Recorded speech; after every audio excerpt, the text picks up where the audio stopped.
winning numbers are 17, 69, 46, 29, 22, and the gold mega ball is 1. Now, no matches all 6 numbers. Tuesday's jackpot to be $425 million. Good luck and play on, America. The weather menu is set. We have warmer temperatures and rain chances on the table. Details straight ahead in your 5 for 6 forecast.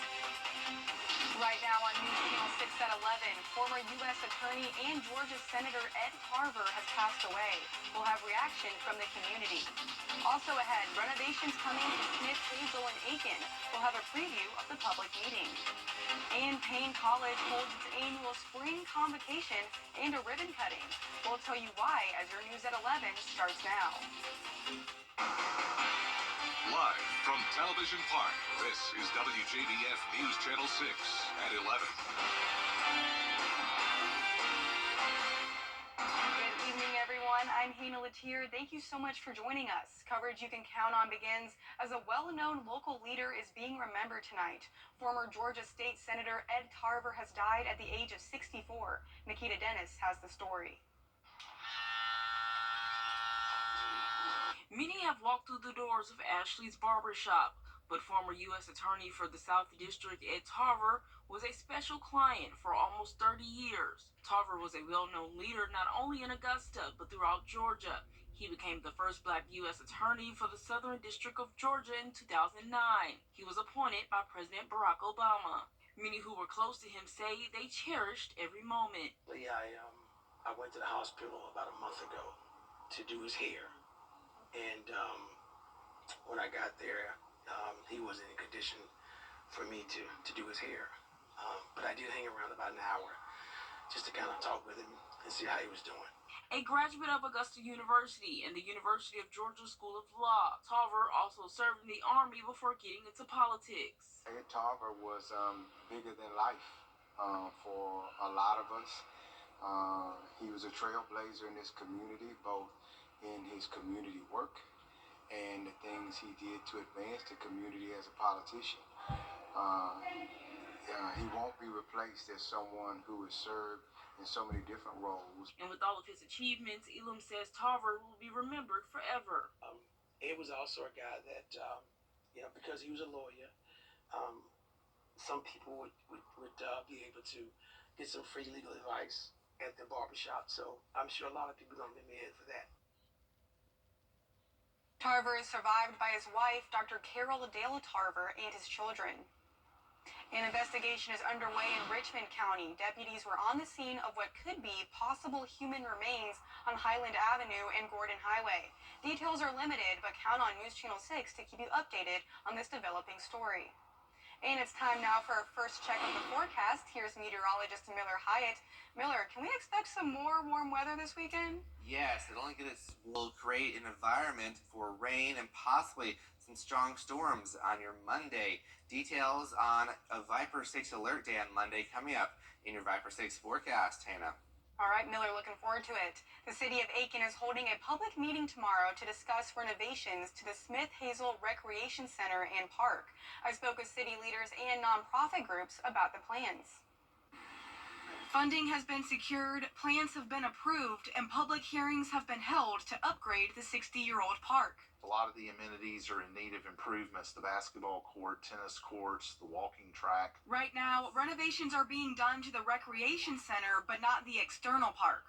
Beaton Bowe tells me there's been pushback from some people because the renovation plan calls for the removal of 68 trees. But after everything is said and done, he says there will be more trees in the city than there were originally. The trees that are marked at the park are trees that are staying. We are replanting approximately 21 trees on the park site. We will be planting 68 trees in the immediate vicinity of the park.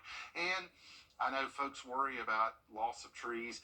By the time tree planting season is over, we will have planted 217 trees in the city. A local nonprofit group of Northside residents called Eyes on Aiken says the upgrades are desperately needed, and they need to happen before September, or the grant to help pay for them is revoked. All three of us, we grew up here in this area. This is the area we came to play in. So to see it in this shape, no more. all parts of Aiken should have uniformity. It should not be one side that looks better than the other. They all should complement each other because they all come under the umbrella of Aiken. Trees are part of nature. We all love them. But some things have to be lost for other things to be gained. And it's really not a loss because they're going to replant trees. So we're just asking for everybody to come together, come in unity, and let's just get this renovated, get it done, so we all can enjoy the beautification of a new Smith Hazel Center. The public meeting is at 9:30 a.m. tomorrow at Smith Hazel Park on Kershaw Street. Those improvements are scheduled to be done by the end of September. And this week, Payne College is celebrating 142 years of history and education. Founders Day Convocation is typically used as a way to kick off its homecoming festivities. But this year, it was about more. Local leaders are a part of the college and beyond it, like Mayor Garnett Johnson, were in attendance to speak about the school's impact on the community. And the ribbon-cutting ceremony for the reopening of the Health and Wellness Center just added more school spirit to the week. When we are full service again, we will have our counselors working out of this building as well. We are also looking at bringing on board agencies that may want to take up residency in the Health and Wellness Center, agencies that will offer additional services to our students. So it's all about the students.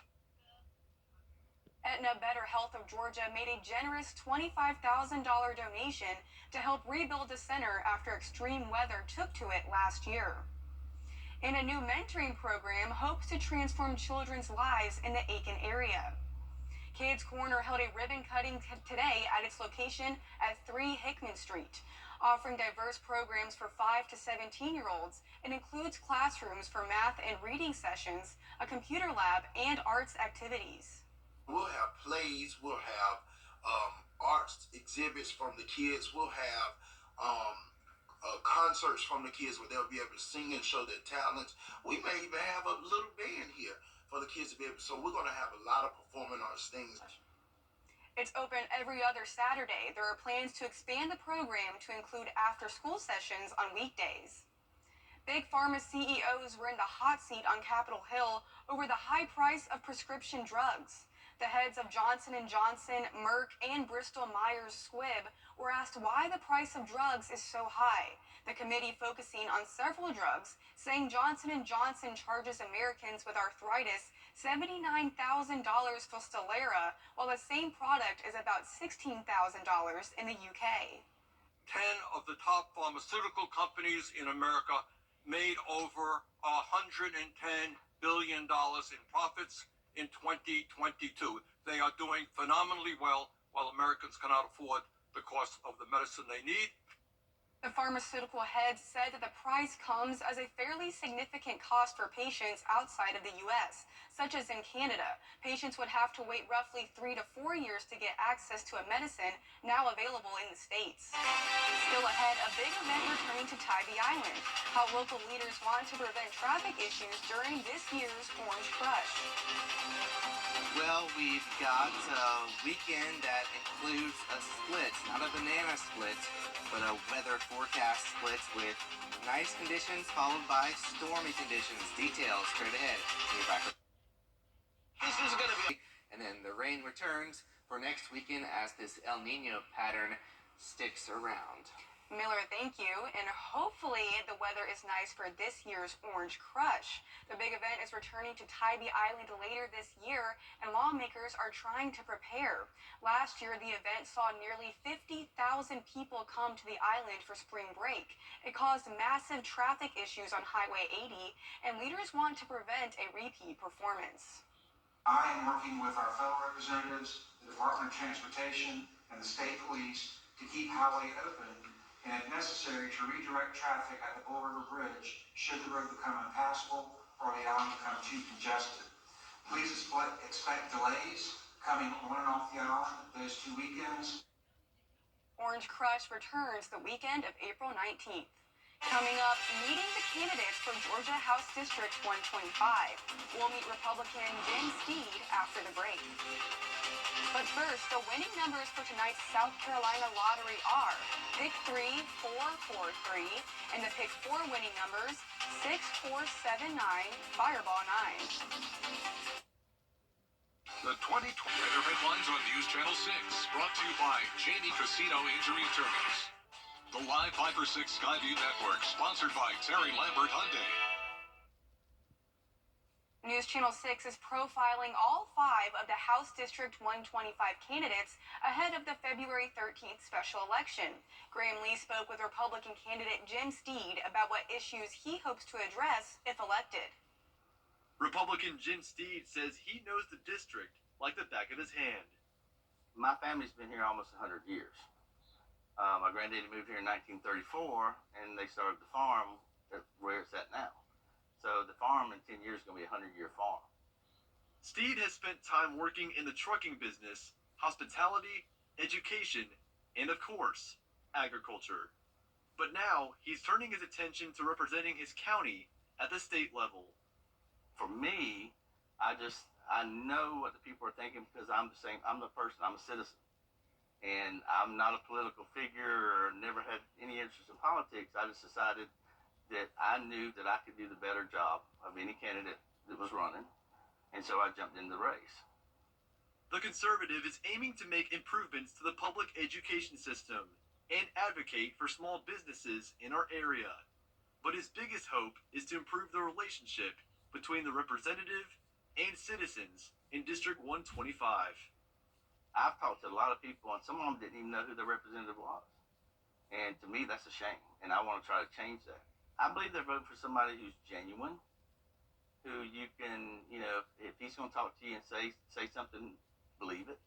I intend on gaining their trust, and that's what you want to have in your representative. You want somebody you can trust, look after your best interests while they're in Atlanta.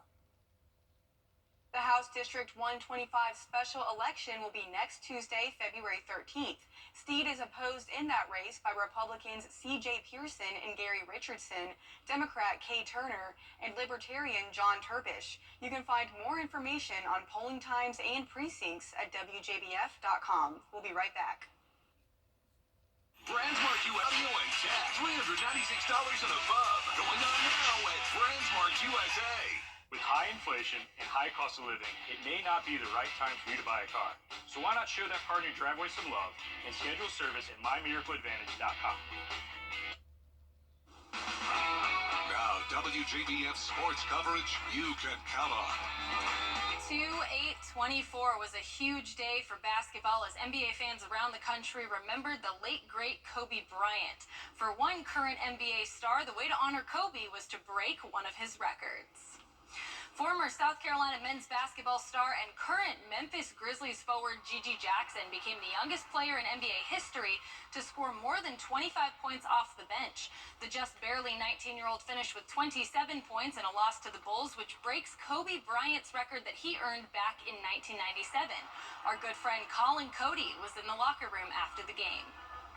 She broke Kobe Bryant's record. Understand. Oh, shout out Kobe.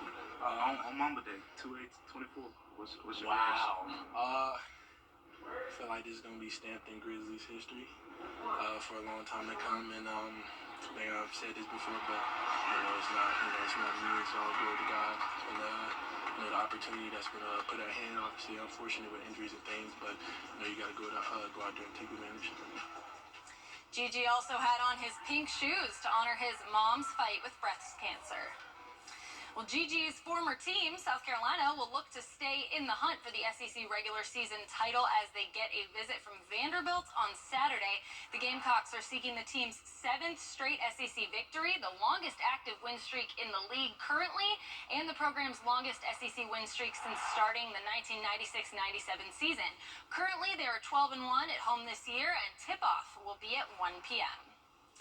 It was senior night over at Butler High School, and after some very fun half-court festivities, the Bulldogs hosted Thompson for the final night of the regular season. The number 6 Butler Bulldogs looked to upset number 2 Thompson, and they got off to a strong start early on. Down 2-0, Willie Taylor lays it in under the bucket, and then on the next possession, he does it again to give Butler the lead 4-2. Now Thompson would answer back. There's Jaden Thomas fighting for it in the paint. There's the lay-in. Then with 1:34 to play in the first, Butler down 12-10. Willie Taylor finds Marcus Scurry Jr. for the 3. Butler retakes the lead. Then in the second quarter, Butler up by 3. Roosevelt Brown finds Taylor under the bucket again as Butler starts to find their rhythm. Comaine Bridges extends the Butler Bulldogs lead to 6 with 2 minutes to play in the half. Another feed from Brown to Taylor under the bucket puts Butler up 32-26 at half. They would go on to get the win over Thompson 72-53. And to keep the Gamecock theme going, former Gamecock Deebo Samuel and the 49ers are getting ready for Super Bowl 58. He played in the Super Bowl as a rookie 4 years ago and says he's much more capable of handling the big stage now as a veteran. My first Super Bowl, I was young. I'm like 4 years older now, so I kind of look at it like different. You know, being a rookie and making the Super Bowl, like everything was just up here for me. And like now, it's just like, you know, we here for one reason only, and just keep the main thing the main thing. It's going to be a great game. Kickoff of Super Bowl 58 is at 6:30 p.m. That does it for sports. We'll be right back. Every lottery ticket. Excellence in wellness. Uga 10, also known as Q, passed away at his Savannah home last month. He is now being remembered with a limited edition bobblehead. The University of Georgia and the National Bobblehead Hall of Fame and Museum teamed up to commemorate his life. The bobbleheads are individually numbered from 1 to 2023 in honor of Q's final year as the university's mascot. Well, we have been, it's very cute, but we've been talking about the Gamecocks all night, so we gotta throw them a little bone. Well, that's our report for now. Thank you for watching, and be sure to download our mobile app for breaking news and weather. Thank you so much for watching.